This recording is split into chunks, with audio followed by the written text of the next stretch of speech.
Margaret Walsh, and I'm from San Francisco, originally from Philadelphia.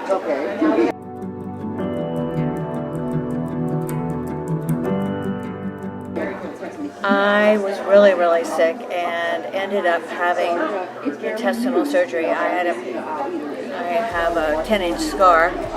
They thought that I had cancer of the intestines, and when they opened me up, they biopsied my intestines, and I had no villi.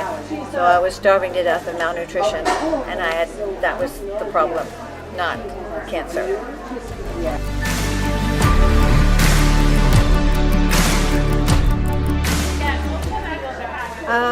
Daily, everything I put in my mouth, I have to be careful of, and food is poison to me if it's not the right food. So, food and pills and drinks. I mean, I got sick on orange juice because it had weed in it a long while ago. So, it's not easy to be in my body. That's what I would say.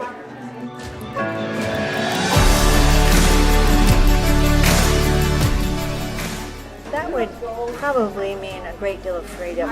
I would like to help people with celiac disease today. I mean, I'm on the board of this national foundation, and to be able to approach people and tell them they have a problem and be able to help them with infertility and that and so forth. If you could get a pill to make that all go away and everybody could be healthy, I would love it. Now, I also travel a lot, and I help people on a daily basis to tell them how to save their lives. So, I don't know, pill or not, I'll probably be working on celiac disease for a long time to come.